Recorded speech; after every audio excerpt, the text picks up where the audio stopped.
Hey, 1 month left. What's up? It's a culture detective here investigating your favorite albums, and today I'm going to be doing an album review on the new Balming Tiger album, January Never Dies. So, Balming Tiger is a newly formed South Korean supergroup consisting of many members. I don't know how many there are. I should probably check. But yeah, there are a lot of members in this group. Let me see. 1, 2, 3, 4, 5, 6, 7, 8, 9, 10, 11, 12, 13, 14, 15. Okay, yeah, there are many members in this group. They are a super group.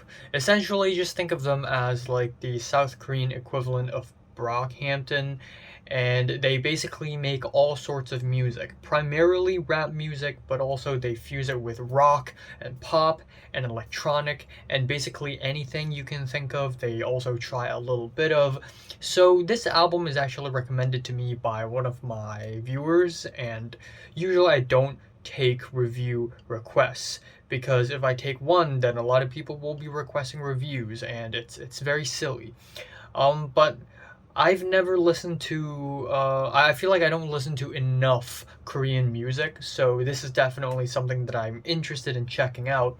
And turns out this album is a fun time. It is a pretty fun album.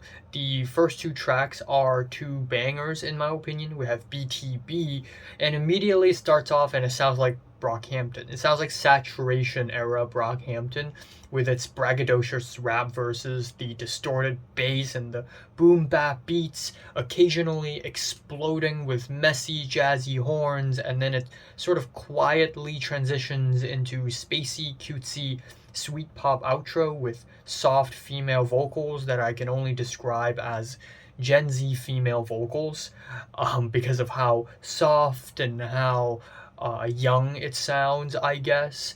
But it is a very interesting sounding opening. Then we have the second track, Booty Booty, which is, I guess, kind of a Korean twist on Shake Your Booty, but now it's Shake Your Booty. Like it's different. I don't really know what that means, but that's basically the repeated refrains of this track, I guess. And it is a fancy pop rap track with playful beats, very animated rap verses as well. Overall, the track is really fun. I love the keyboards here. It's very lovey-dovey and colorful. It is a very vibrant track.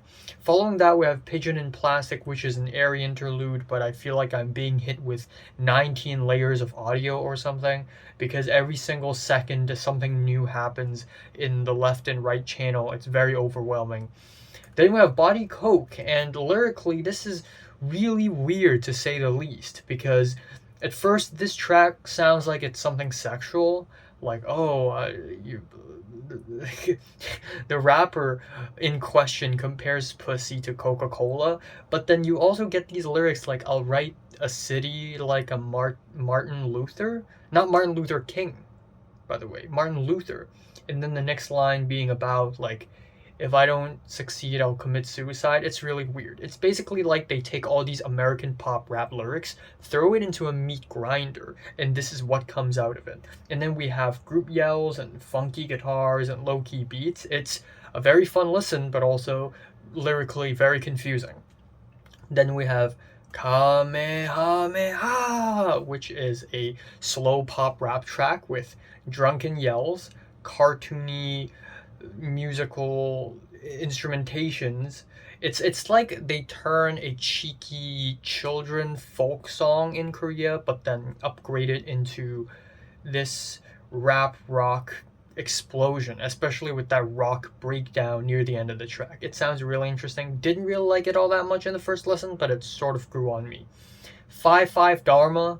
Again, it sounds like 19 layers of audio. We have pitched PSA vocals, sad guitars. A minute later, it turns into horns and breakbeats, and then at the end, it turns into keyboards. Then we have the track Sudden Attack, which is a true meat and potatoes rap rock track. I feel like I'm listening to Genesis Owusu a little bit because of how post-punk and rap is fused together. We have the shouty staccato flows and the distorted guitars. It's really out there as far as this kind of music goes, and it's really cool to see that, but in Korean. Then we have Sexy New Kim, which this is one of the two only features on the entire album, and for some reason it features RM of BTS. And so, because a BTS member is on it, this automatically became the most streamed track off of the entire album. And it is a whispery ASMR rap banger with hush hush vocals and a raw ass beat. It sounds awesome. It is a total freaking banger. Trust Yourself, in comparison, is a very forward thinking song about trusting yourself. Yeah, there are times where you're confused and you don't know what you're doing, but you gotta trust yourself, man. And we have these driving drum beats and feel good guitars and keyboards. It's like something that Pharrell Williams would make, something like Nerd would make. Then the album goes for a bit of a low point. We have the track Riot, which is a straightforward post-punk track with jumpy riffs, expressive vocals. The recording of the track feels very organic. It feels like a live performance of it, and it just so happens that there's a microphone beside it that picked up all the noise. But I just don't think rock music is their strong suit. I think they have a long way to go when it comes to perfecting the rock sound, so I think the track is just okay. Following that, we have Up, which is a southern-styled rap track, maybe with a touch of West Coast hip-hop as well. But then also you get the funky, poppy, cartoonishness flutes out of nowhere. And then at the end, rock guitars. I just feel like they're packing a little too much in one track at this point. Maybe it's a little too much. I wish this track would be a little more simple. Then we have Move Forward with the loud, bassy, boom bap beat. It's really summary and disjointed of a pop rap track. And again, we have what I would like to call Gen Z styled vocals. Not that much of a highlight, but still not bad. And then we have Scumbag, which is another rock track. This time the bridges are a lot more playful and fun, even though the track overall is not that memorable or anything. And the album ends off with SOS, which I think is okay as a deep cut. As an album ending, it doesn't really work that well. Maybe it's because the choruses feel really dry, and the track overall is just nowhere near as playful as the rest of the track list. But overall, it is a really fun album, and it's really cool to see something like this to come out of South Korea, and I really look forward to whatever album they come out next. Maybe it's going to be bigger, bolder, more ambitious. Maybe it's going to be more focused. Maybe they're going to make it jazzy, maybe. That would be cool.